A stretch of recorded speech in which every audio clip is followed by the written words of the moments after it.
Hi. Okay, the audio works. My name is Tolstoy, or that's my pseudonym. People know me by, and I'm a Tetris player, classic Tetris player, and I play mostly Game Boy Tetris at the moment, which I already mentioned. We have here a Vibrant Red DMG01. That's the original Game Boy, but that's a Play It Loud series that came out a little bit later. And we have our most favorite game, the one you had when you were a kid, which is Game Boy Tetris, the original one. Not version 1.0, that's the Menuet version. I also have that one to show off. That's the version, I hope you can see it, that came out in Japan. That's the first version, containing some box and a different melody than the one you're used to. That's the Korobeniki theme, which is based on a Russian folk theme or folk song. Yeah. I have a second Game Boy here. Actually, I have more than two. Also with Game Boy Tetris, that's the high-tech transparent Game Boy, also the MG01, Play It Loud series, and I really wanted to talk about some special mode on the Game Boy. And there's a reason why I picked two Game Boys, because I wanted to talk about two-player mode, which requires this guy here, the link cable, which you can insert into your Game Boys, and you turn them on, and I guess you can't see well because that's the old original LCD screen, and that one wasn't that good. So oh nice. So it works, you can choose two players, but we're in the modern age, and now I will make myself be smaller on the screen, because who cares what I look like, but I will keep myself in the right lower corner, because I think if you have videos where a desktop is shown, it helps when you see the person guiding you through that stuff. So I hope the acoustic as well, because in that room the acoustic sometimes is a bit weird. I have an emulator on my computer. That's the BGB emulator, in my opinion, the best emulator there is, because it has a lot of functionalities. So let's fire one of these up and put in a legally obtained GB Game Boy Tetris ROM, which of course I dumped from my cartridges in my dumper, which I of course have. Oh, okay. If you have a Game Boy and want to start a two-player game, makes sense, there is no ability to do so. If you want to choose it, it just jumps back to one-player option. If you have two Game Boys, Tetris,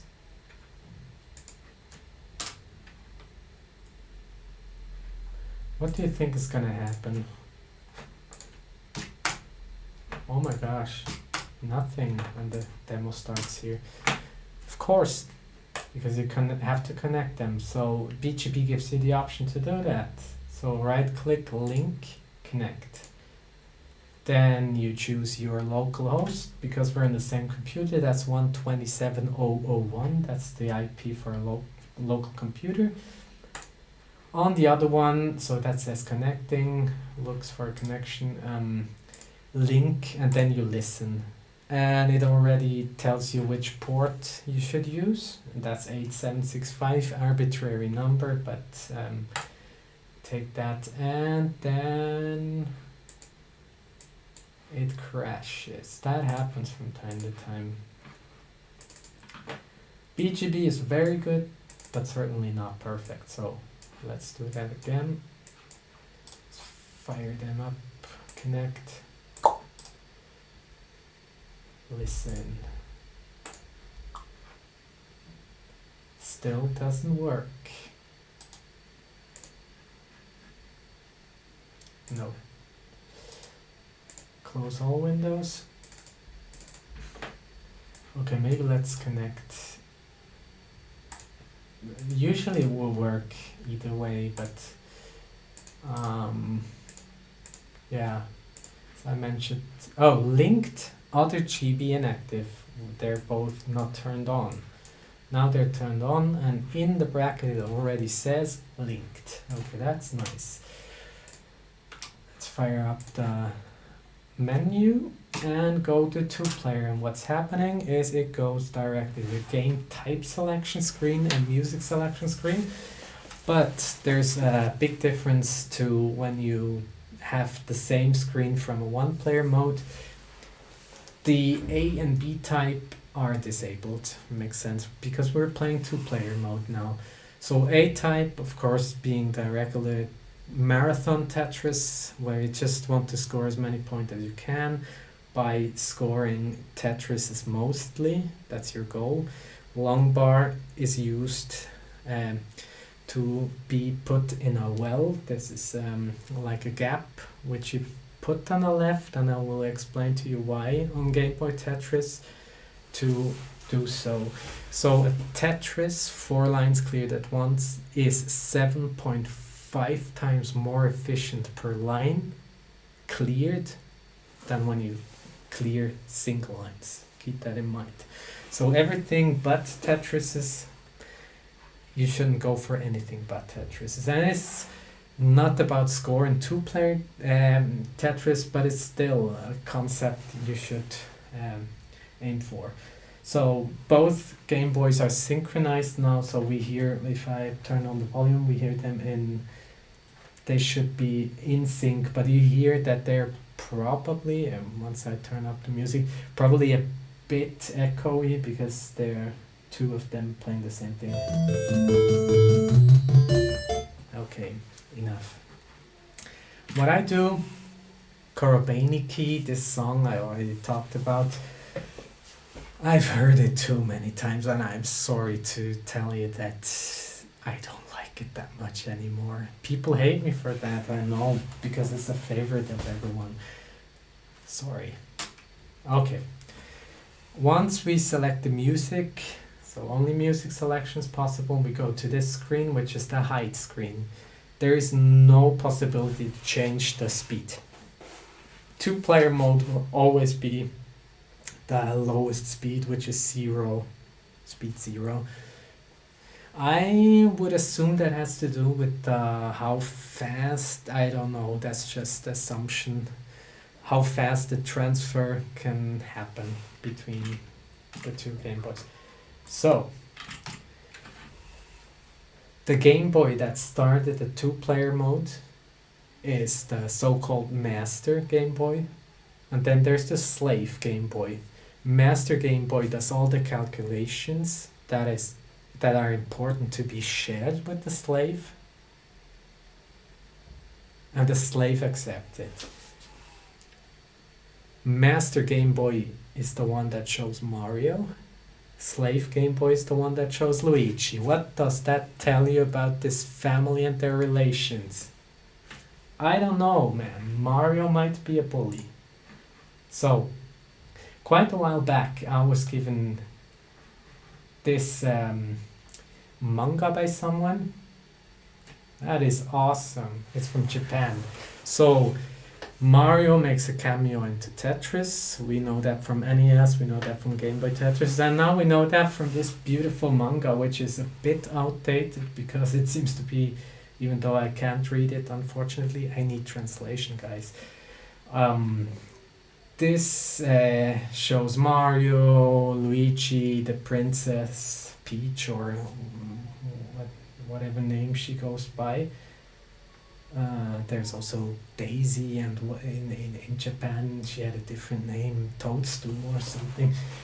So, oh my gosh, already on page 2 we see the relationship between Mario and Luigi. Mario being the a-hole, stepping on Luigi's head, and he's obviously hurt, man. That's so unfair. I'm Team Luigi, by the way. Oh my gosh, this guy is just a bully. Okay. That is an awesome manga, and I really, really need translation for that because it seems as it starts off by showing some strategies, whatever, not like burning lines and interesting stuff. I think the Japanese were always ahead of the West in that regards. So that would be very interesting. I mean, probably outdated, even for. Oh, I know that word. Tetorisu. My pronunciation sucks, I know. Tetris in Japanese. So, this manga shows first some things about the gameplay, and then it starts with an adventure. And Mario, I have no idea what it's about. But it's politically incorrect at times. I don't agree with that, but I still think it's a very interesting piece of history here. So they go into a temple, Aztec temple, whatever, and Mario has to play Tetris against someone, some god, I don't know. You see, politically incorrect. Very interesting. I need translation, guys. If you know someone that speaks Japanese and can help with translation, let me know. So that's relationship between the bully Mario and his cool brother Luigi.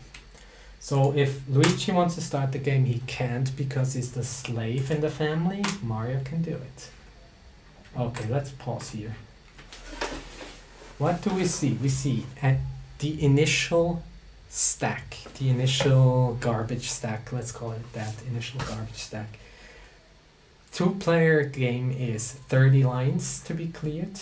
The first to do so wins, but there's a high likelihood that someone tops out before that, and we're gonna come to that in a moment.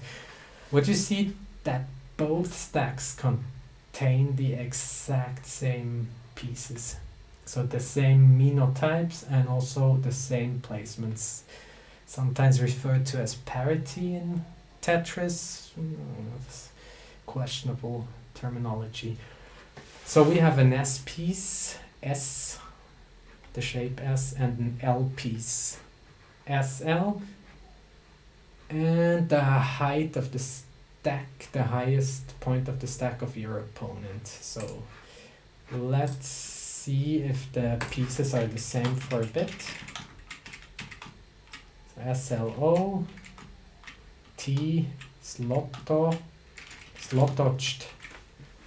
Yeah, looks about right. So we know now that the piece generation must happen on the Mario's Game Boy, the Master Game Boy, and is transferred to Luigi's Game Boy. We also know that in case you choose a height greater than 0, that this is also generated by Mario probably and sent to the slave Game Boy. Now, very interesting question. Why did I kill these instances? I don't know.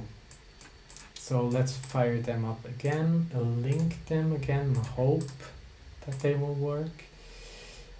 Listen, boom, shakalaka. Okay, that worked. Let's hope that it won't crash now, because that happens sometimes. Okay, did not crash, I like it. Did you see my reflex? I don't want music, really. So, what's happening if I choose, for example, Mario chooses height 5 and Luigi chooses height 3? Oh, he can't start, it's Luigi. Pause. Okay, that's 4 Minos, 2 Minos, and then there's like a T hole that goes one further, that's here, and then there's this and that gap here and the long gap here. So basically the Luigi stack, which is height 3, is now just the top of Mario's stack. Okay, that's how that works. That was interesting to see. Okay, up to the next thing we want to look at. and the reason why we are making this video.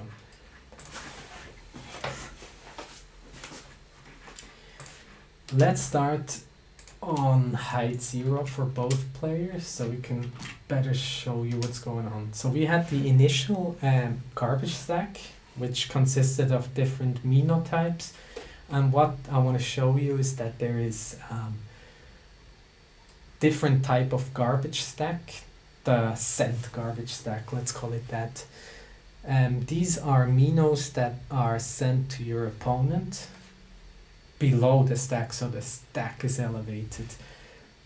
How that works, if you clear a single, that's one line clear, you send nothing. If you clear double, this is Tetris terminology by the way, 2 lines cleared at once, you send 1 line.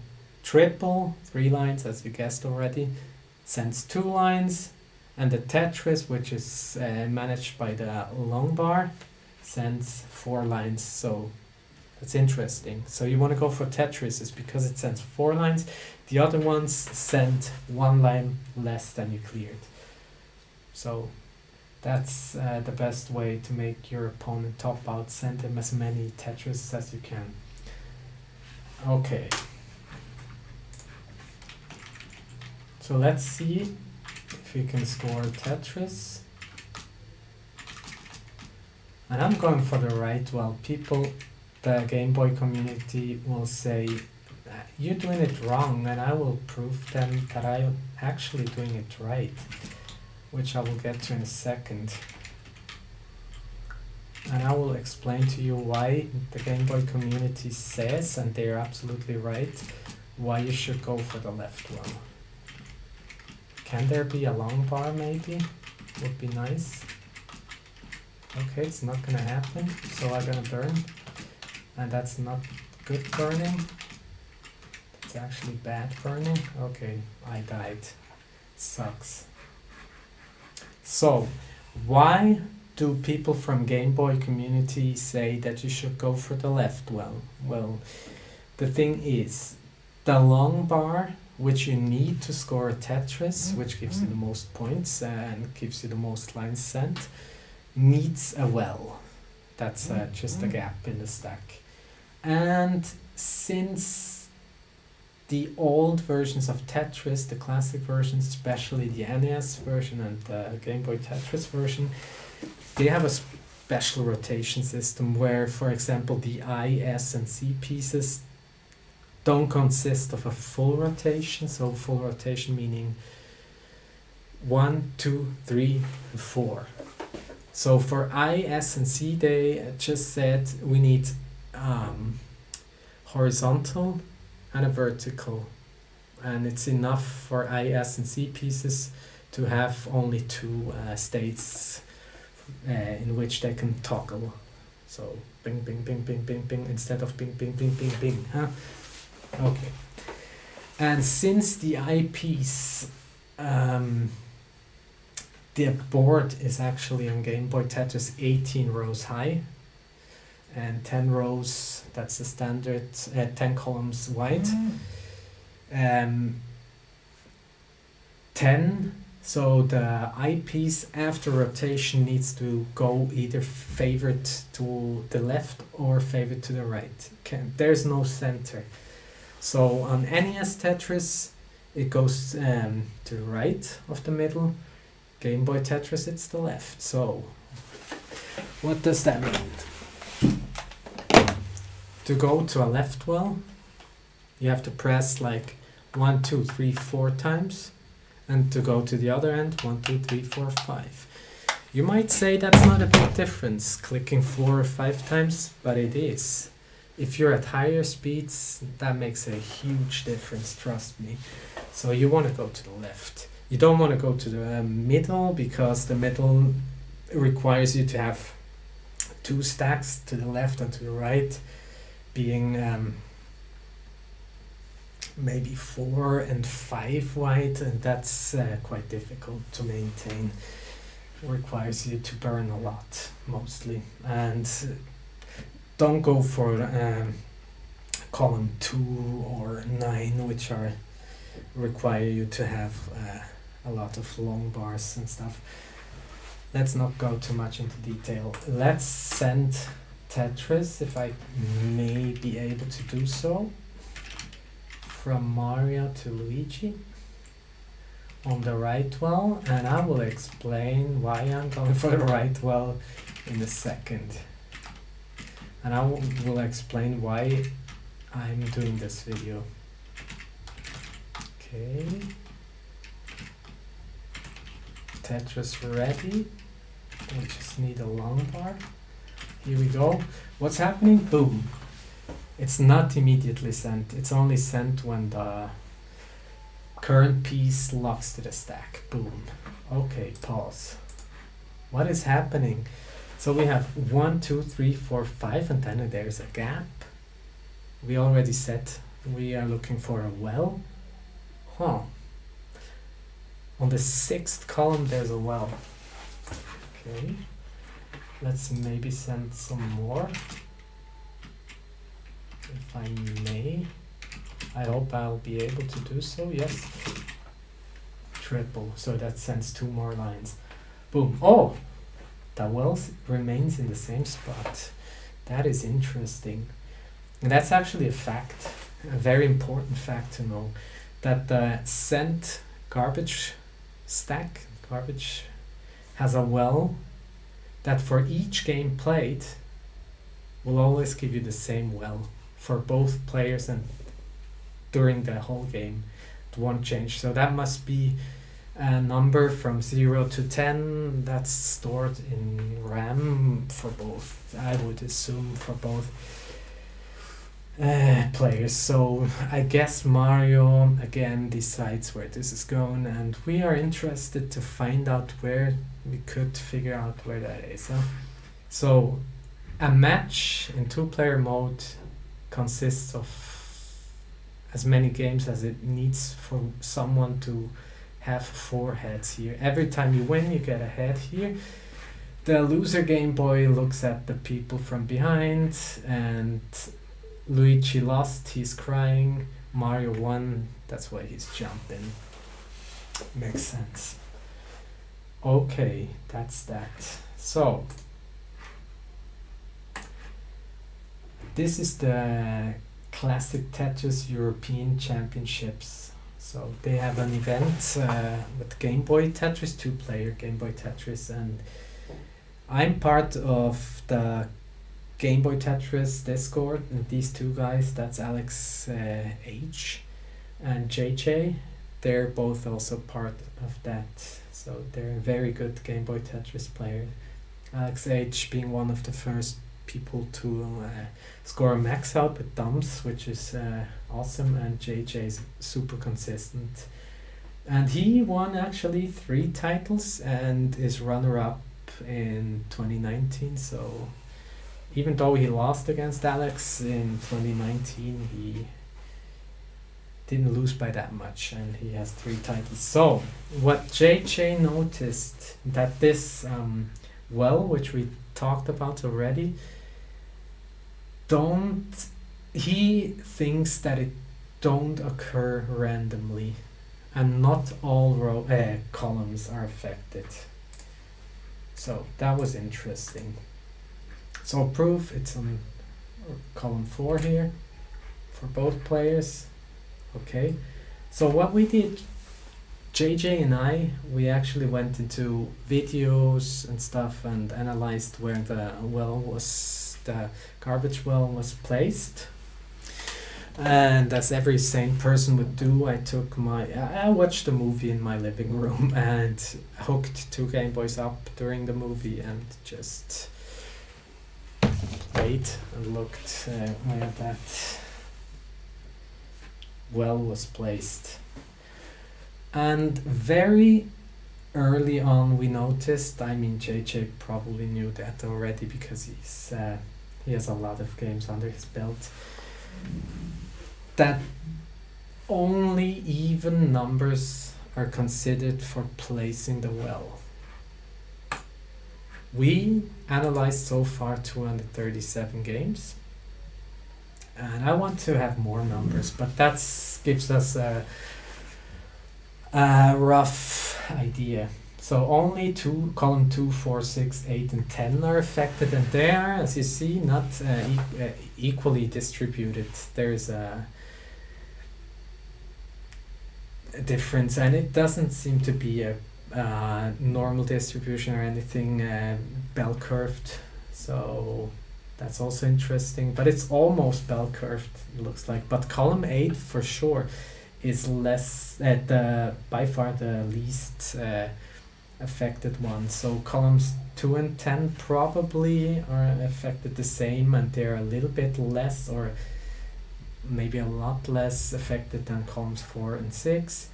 And then 8 is the least of them also. I would say columns 2 and 10, but around 15%, maybe 20%. Column 4 and 6 around 30%, and the rest is column 8. I drew here the playing field, the matrix, and showed in color code what you can expect. So, why not left well? Because the garbage well will never come on column 1. So you better play right well, if anything. Makes sense, right? Then another strategy that I would come up with just for now is you go for a bowl strat, meaning you place your eyepieces, the vertical ones, to the left here. So that's an unaffected column, and then you would have a bowl strat, which is kind of counteracting this distribution. That's my best guess. And I wanted to find a way to automate this whole process. That's why I wanted to see what BGB is capable of. Then my next thing was, I'm not that, honestly, not very good, or not good at all with assembly.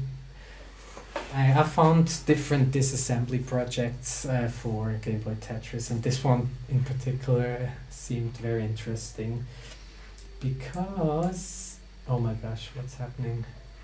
My computer is just crashing. It is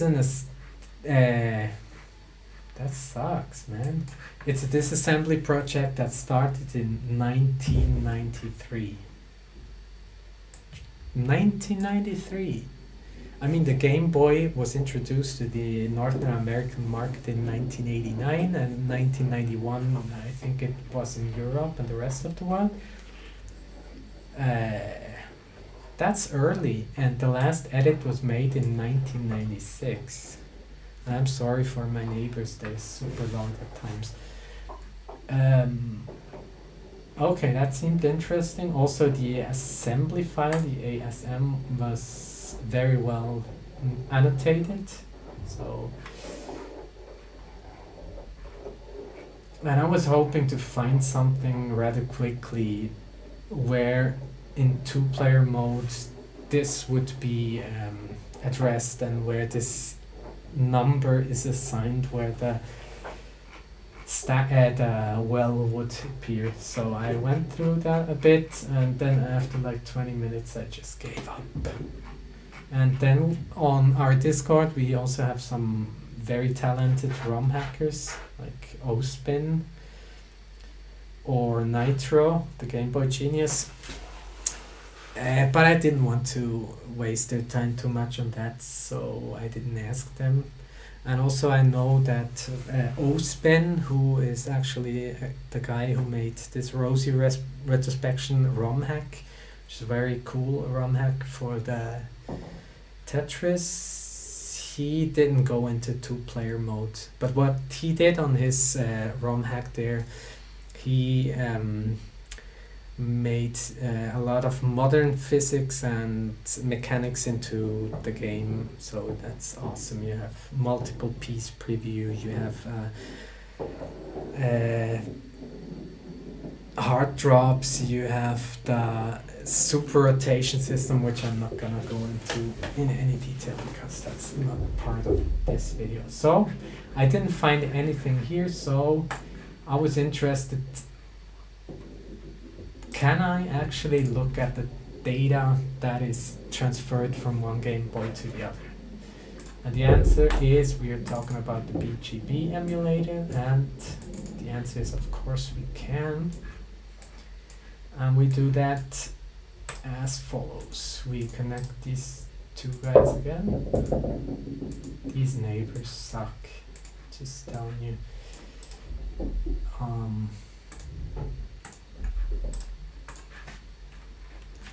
Two-player mode. Maybe let's start again because I wanted to see from the very beginning what's going on.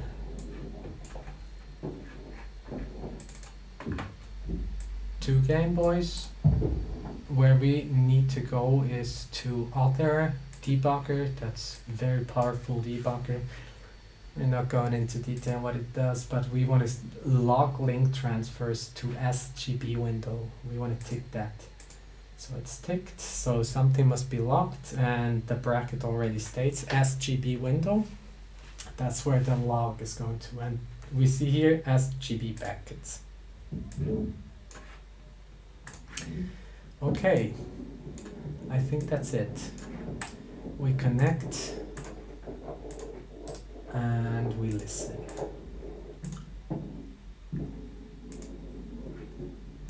They're linked but inactive, so we fire up Tetris on both of them, and what is happening?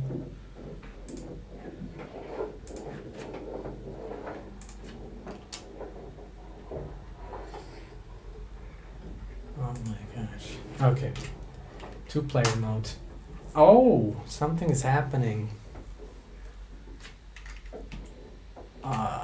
39 stays.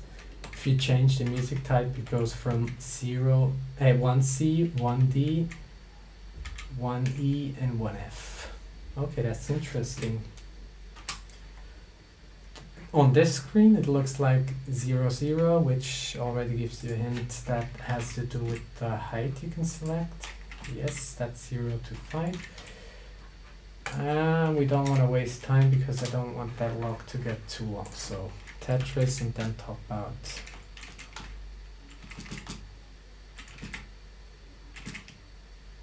Now we know why the right well is the right decision for two-player mode at least.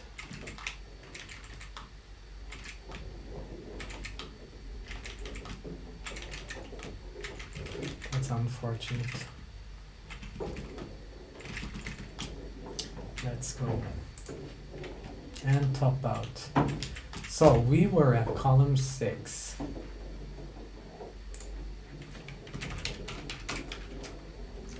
So we are looking for something that kind of says column 6, but spoiler ahead, we won't find it in that video. Just so you know, I'm sorry to tell you that already. But I did that experiment before, and I didn't find anything. But let's go through what's happening. We take the whole log from here. Did you see, by the way, the transfer stopped with the last value being 3443. That's the end of the transfer. So that's link. That's the link, whatever. So let's focus on that now. So we see two blocks here. These are hexadecimal values. And we see an A at the beginning. We really don't care for that A. So if I locked the same thing from the other device, well, we would see that these two blocks, block 1 and 2, would be swapped, and there wouldn't be an A but a P. So I guess one of the A being maybe the master or the slave Game Boy side of the protocol, and P the other one. So I don't know really. What we're interested in is in block 1 and block 2. And we can achieve that by Excel formula, which is mid part of the string that's in this text here. And we want to start at A1, 2, the third character, and we want to have two characters being shown. 55, double click so we see the whole thing. We do the same for this. Mid, this time we want to have the 1, 2, 3, 4, 5, the sixth character and two characters shown. Then we want to have some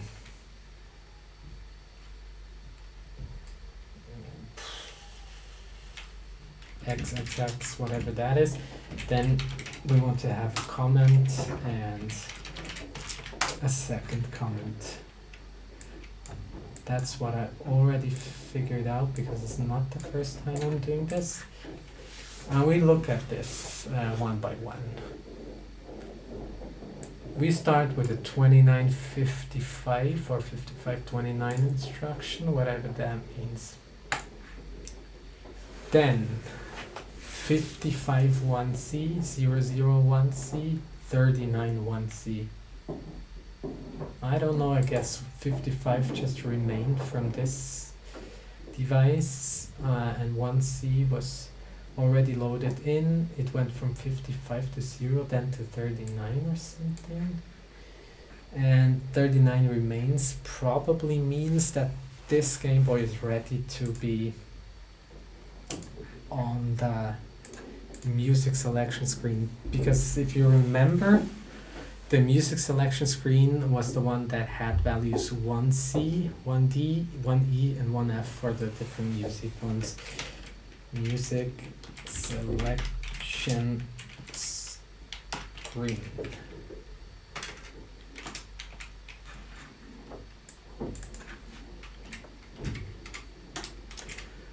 Then we had for block 2, we had the following values. That's 1C through 1F.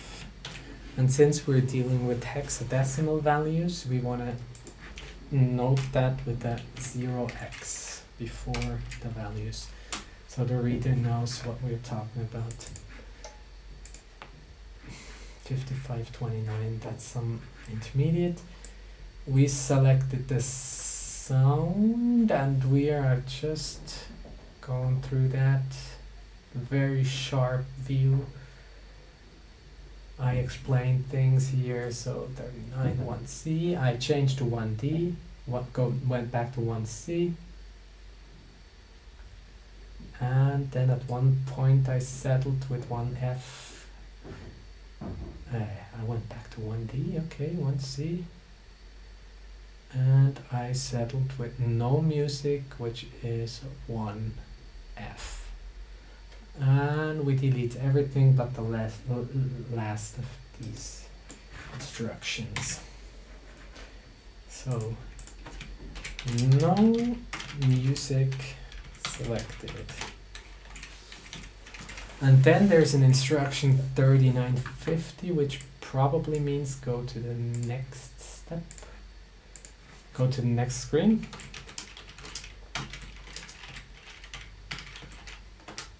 I would assume. That was the height selection screen, which was the height for both players. So that's not really relevant. I showed you the height 0 to 5. So we just, with a very sharp view, see if there's some irregularities here. I went up and at the end settled with 0, 0.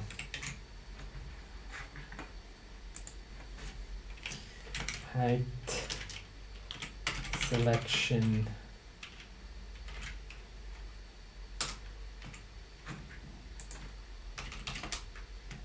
height 0 chosen for both players. Don't need that. Okay. Block 1 and 2 consists series of hexadecimal values 0x 00 through 0x05. There's a dot missing. Okay. And then comes some instructions again, 60, whatever that means. I don't know what that means. 60. Could it be that the 6 is the column number? I don't know. 5529, we had that before. Do you remember? Wait, let me just copy the formatting over here. We say we don't know what that is, but that's an instruction that seems to be repeating. And then we have a bunch of values that are generated from the right block, the block 2, which is Mario's block. So he generates something and Luigi just waits 00. He doesn't do anything during that time. What we are looking for is when Luigi is no longer 0. So we do that if this value, which is actually a string,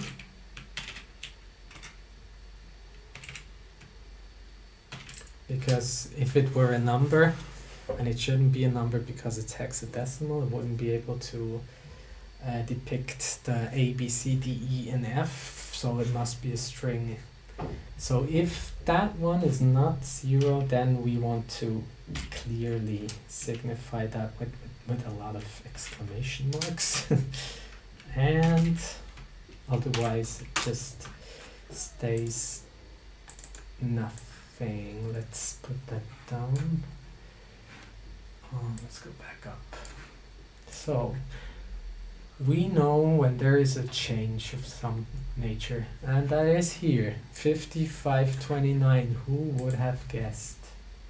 Who would have guessed our old 5529, which probably just means go to the next step. Go to next step. Probably, right? So what is happening? We already know that there are the same pieces sent from Mario to Luigi. Might be that. Who knows? Let's see how many pieces or how many things are generated during this time. We have, it says here, count 100. I don't know. I've read that 256 pieces are generated. So let's maybe see if we can recognize a pattern here. So what I do is I filter out the duplicates and see how many unique values we have. It's done by data, remove duplicates on this column. 91 duplicate values found and removed. 9 unique values remain. I don't know what that is. 10 equals 9. Oh, that is interesting. 9 is not the number that I would expect because we have 7 Tetris pieces. I, J, L, S, T, C, O. When we write that down as is, because that's the sequence in which Game Boy Tetris is dealing with pieces. I, J, L, S, T, C, and O. So if you're familiar with NES Tetris, for example, you have a different sequence. That's TJCOSLI. That's some unnecessary trivia for you to know. But in Game Boy Tetris, the number 0 or 1, whatever, would be connected with the I, then 1 is J, 2 is L, and so on. And the random number generator in Game Boy Tetris is somewhat similar to the one in NES Tetris. It is of type linear feedback shift register, if I recall correctly. Maybe I'm wrong. Which is a bitwise operator that shifts certain things and applies some logic to bits, XOR, bitwise XOR things and shifting whatever. What I know from Game Boy Tetris, that Game Boy Tetris has in its CPU a register which is called the diff register, which cycles extremely quickly from 0 to 255, and then it restarts, and that is much faster than the clock speed. And as far as I know, when a piece locks onto the stack, one of these values, the value is taken from the diff register, is then transferred to a number 0 through 8, I guess. So there must be a modulo function there. And then there's a reroll condition that is applied when something is not right, and something being not right meaning an 8 or a value 7 maybe, 0 through 7, which would mean there's no piece to be assigned there, because we have 7 pieces, 0 through 6. The other rejection things that would put you in a reroll of that algorithm, which is I think done maximally 3 times in a row, would be, and that logic is super flawed by the way, they wanted to prevent flooding of the same piece. So flooding meaning too many of the same kind of pieces being dealt after each other. So that was the idea why they implemented that. So that's roughly how the RNG works. Why did I tell you that? I don't know, because I know something about it and I wanted to share it. Yes, that's why. Okay, so we have 100, no, n is 100. This is not n, this we call that u for unique. Okay, and that goes here, that goes here, that goes here. What am I doing? Copy, paste. Okay, I think that's it. That's actually not meant for here. Okie doke. Oh, where have we been? Oh my gosh, I'm wasting time here. I'm so sorry, whoever watches that up to this point.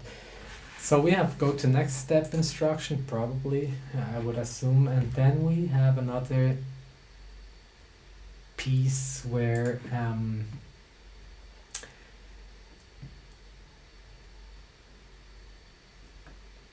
Mario does something and Luigi waits. So let me check how many there are,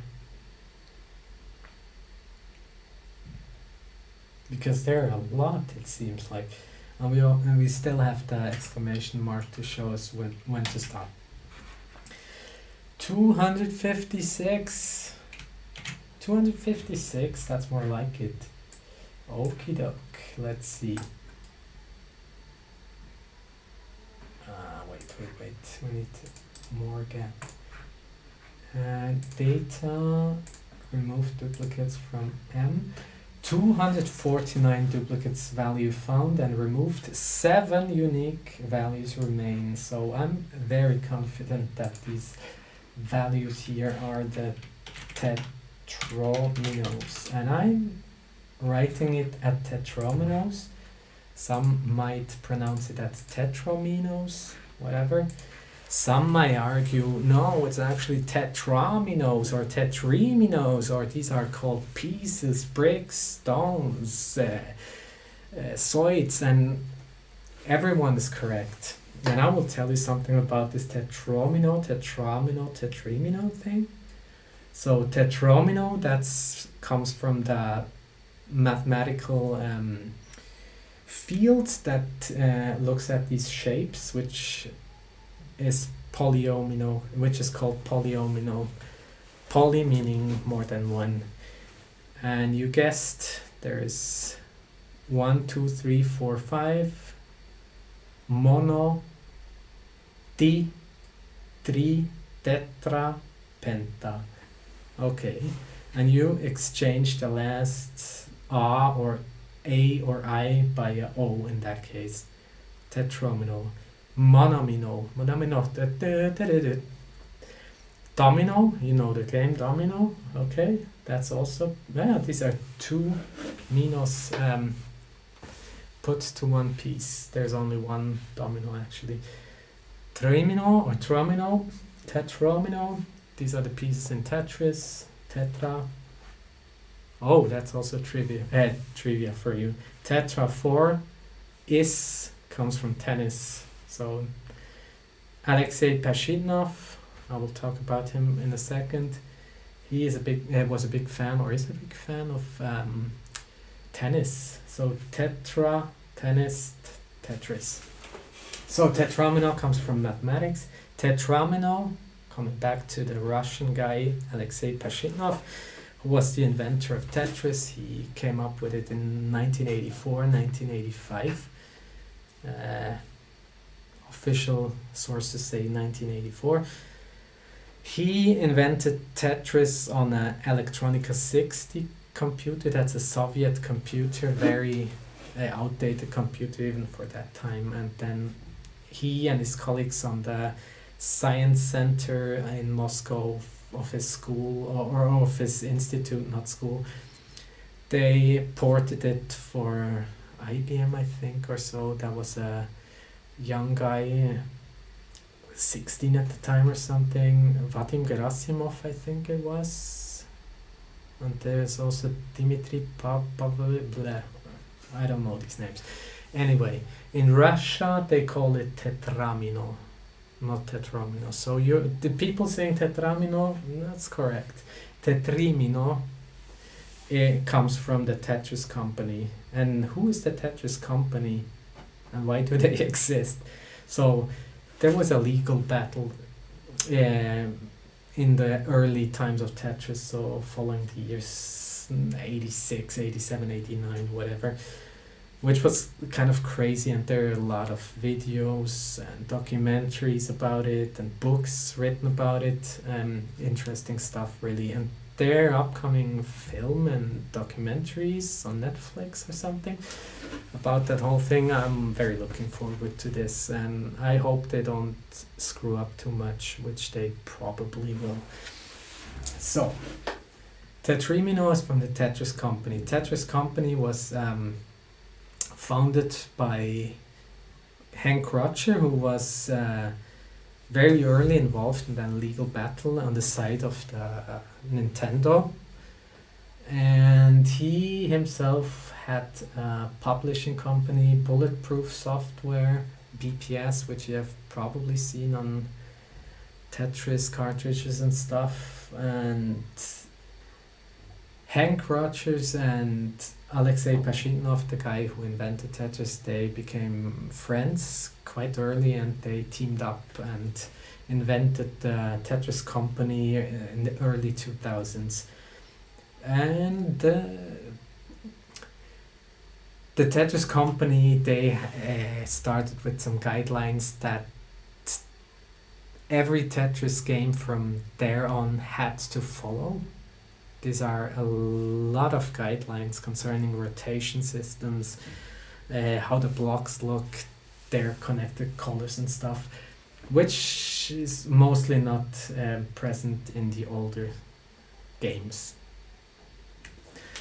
So, and they use the term tetrimino, that's trivia for you to know, and to make that video super long, because we're at 54 minutes already. Okay, so we have the I, J, L, C, T, C, and O. And we have N is 256, and unique 7 pieces. So we are running out of time until the exclamation marks kick in. Come on, come on, come on. Okay. Then what we have here, I don't actually know. Let's see. We have some instructions. So 5630, 3000, 002, 4402, 4420, 4400, 4400. Looks like certain things are first set by the master and then the slave repeats it, like the 30, the 00. I don't know, but looks like the game starts at 4400. These are big question marks, and we delete everything after that. Game starts.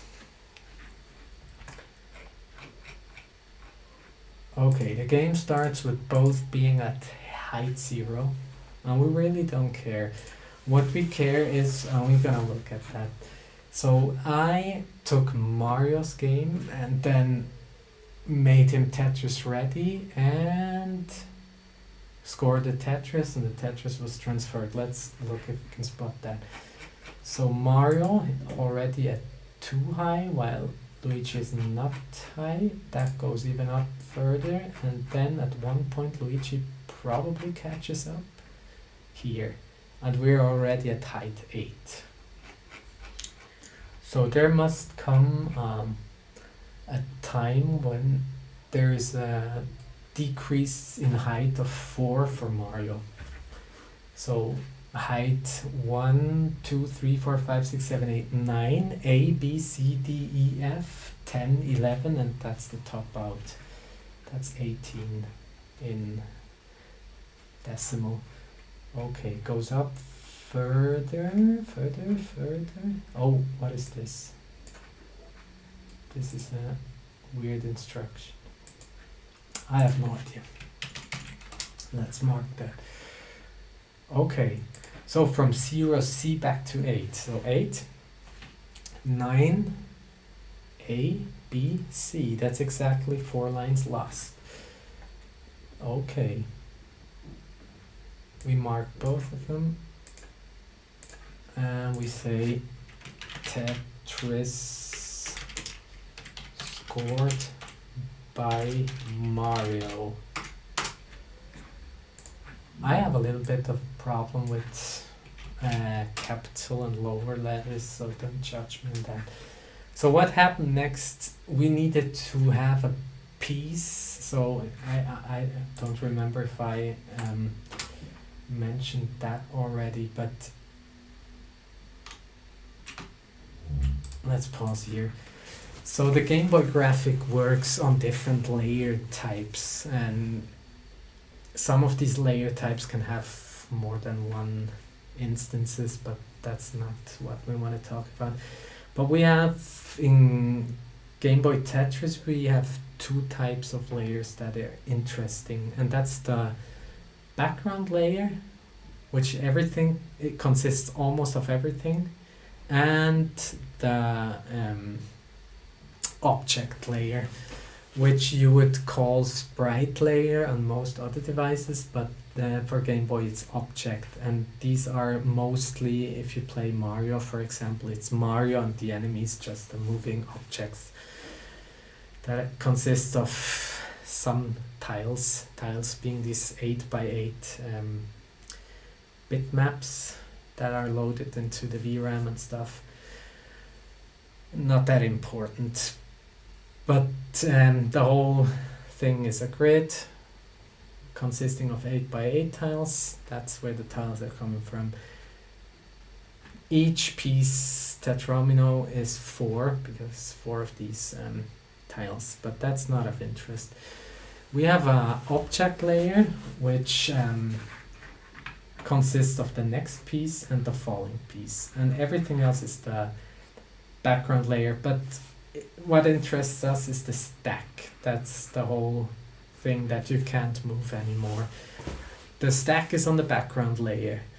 Once a piece hits the stack and locks, meaning it's no longer movable, which happens rather quickly on this version, it becomes background element. Why did I mention that? Just as a trivia, probably. Also, you see the height of the stack of your opponent here. So you have different things that need to be transferred. So Mario says how many 256 pieces are generated, shared with him. With Luigi, the initial garbage stack, the one when you chose 5 or so, also generated by Mario, is shared with Luigi, and also the heights are exchanged by both. So you see this stack height is this high and this stack height is at 0. And maybe I can show you that.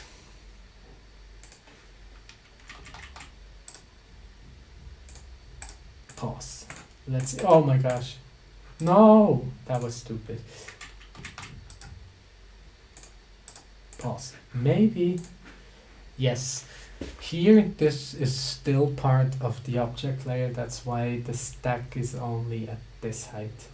And if we just wait like a nanosecond, it should go up to the next height.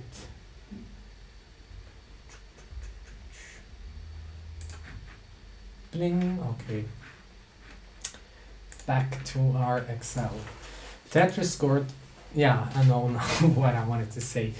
So, only after a piece from the object layer hit the stack and became background, the garbage is sent.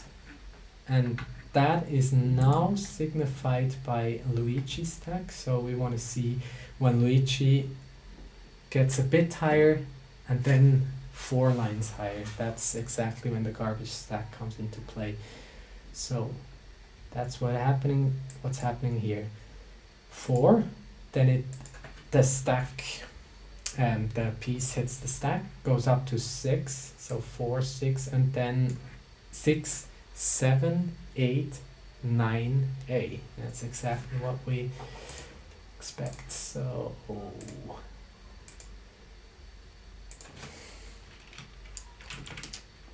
the piece locks to the stack. Luigi's.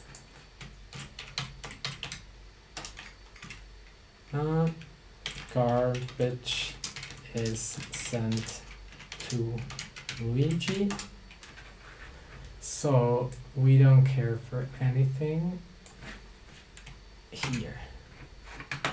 We don't care for anything that happened here.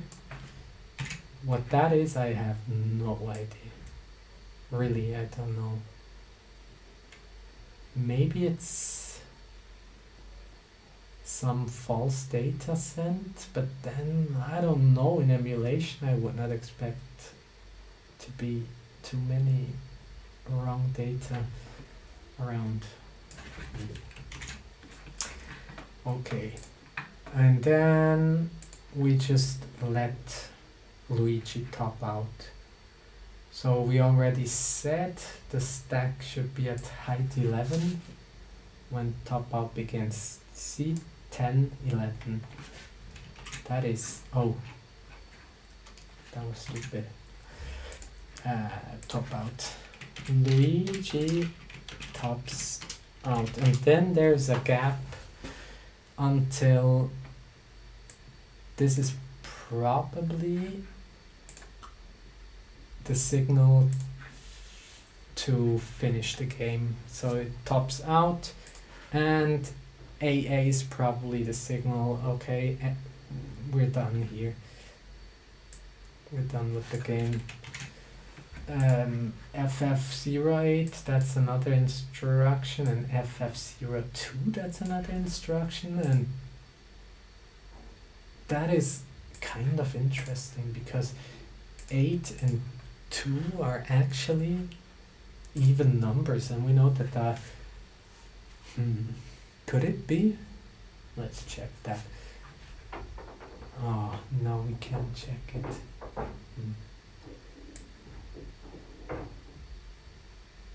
That remains for quite some time. And then we have Luigi's Game Boy says 34, and Mario's Game Boy responds with 43, which is we're done here. Stop the transfer. And that just says request to stop the transfer. Yeah, I guess that's it. So I just told you half the truth, and I think that wraps around the whole thing. So I already knew some of these things, and the reason being I went on YouTube the other day and found a YouTuber that went by the name That Awesome Guy, which he certainly is an awesome guy, because I will tell you the story.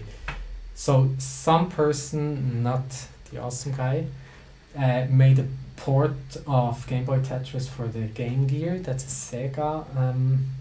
Sega Game Gear from around the same time as the Game Boy.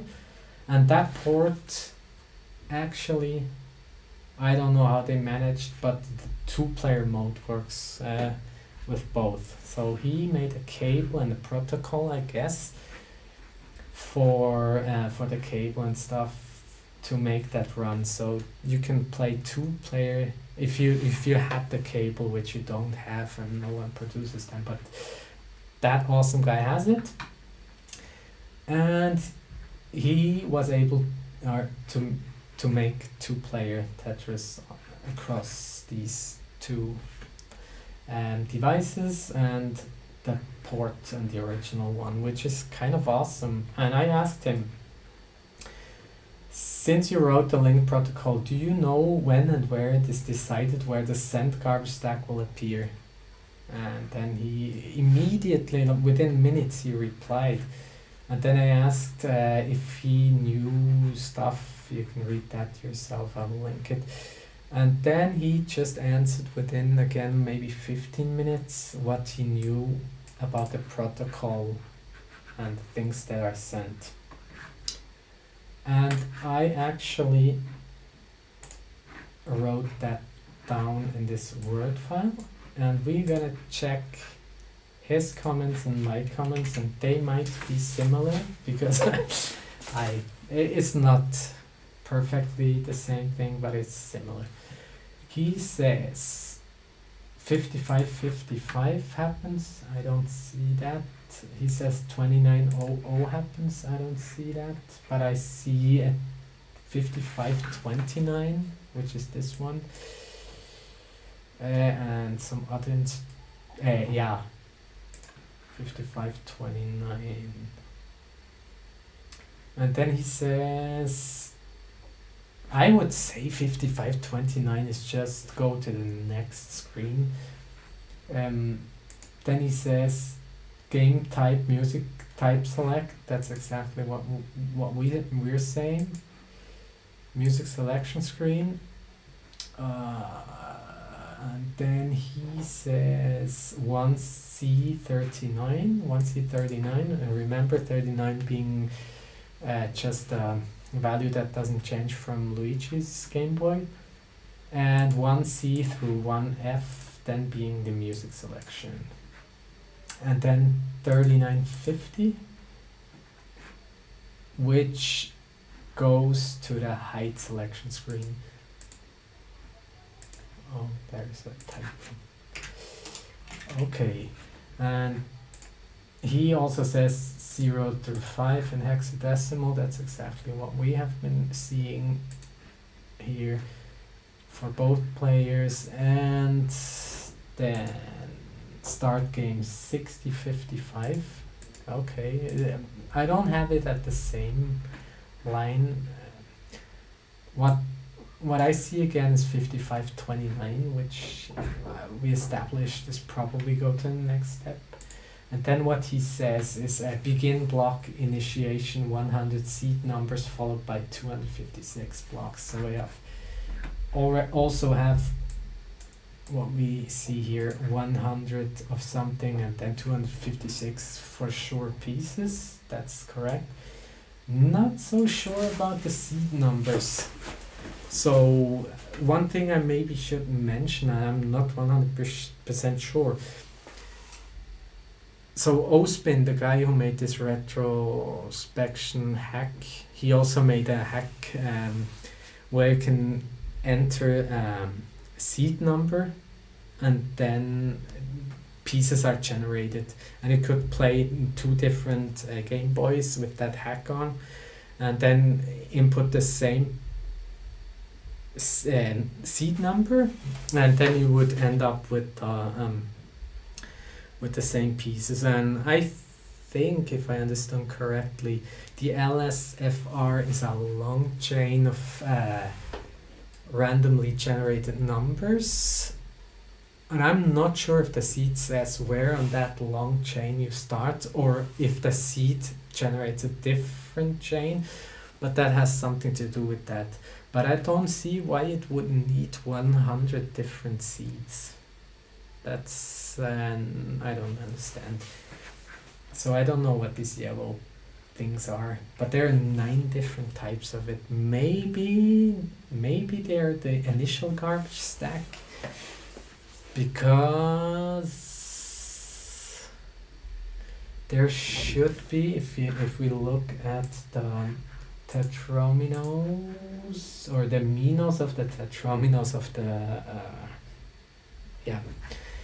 there are, for each piece there's 1 type, except for the eyepiece, which has, very conveniently, if in horizontal position, it has a left and a right and 2 middle things that are, these are repeated. So 3, and then you have vertical position, you have a top, a bottom, which is different, and then the middle part, again this one. So 3, 6. 6 plus 7 is 13, that's not 9, so it's probably not the Mino stack either. I don't know what these numbers are. I really don't know. And I'm wondering if the position of the, it must be shared, the position of the well, if that is somehow calculated from the pieces generated or the LSFR, I have no idea. So that probably racks it almost up. So 30, 30. Do we see that? 30, 30. Again, not at the same time, but guess that's okay. Then 0, 0. 0. I don't know. That's not exactly what we see. Game starts.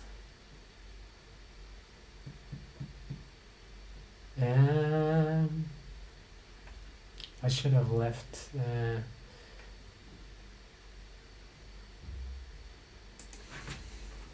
So I will, that's actually not how I should do it, but I will do it anyways because I deleted too much. That was a 0, 0, 0, 0 for the beginning of the stack, which was at both players being at height 0. So he's correct here. 0244. I don't know. 0244. It's not quite the same thing. 01 master line height. Okay. But what I have is after topping out, which is 11, the highest you can get. Then there's an instruction AA, which probably says, okay, I topped out, and then FF is probably the animation of the topping out, because that takes a while. And then there's 0802, which, if you ask me, could be the next position of the well. I don't know. And then there's a request to stop the transfer, and then there's the stop of transfer. So that's it, ladies and gentlemen. We could not answer the question, but I knew that from the beginning that we wouldn't be able to answer that question. But I could go through some interesting things, and maybe I told you things about Tetris, especially Game Boy Tetris and the history, whatever not, that you didn't know, and I think that's interesting by itself. So I wasted like 1 hour and 15 minutes of your life, and I'm not really sorry for that, and I would like to thank you for listening. Oh, I wanted to show you, I'm not sure if I did, that is the Minuet version. Wait, let's, for the remainder of this video, I'm gonna make myself big again. Okay, that is the Minuet version 1.0. It's not in focus, but that's okay. It almost looks like the 1.1 from Japan, but there are some telltale signs that you can look up on the internet, like the spike of the St. Peter's Cathedral, or what else was there? The number that is not followed by a letter, I think. And what else? I think that's mostly what you can see on the outside. Yeah. So, bulletproof is not, there's no hyphen in between bullet and proof, and that's also in game. So, bye.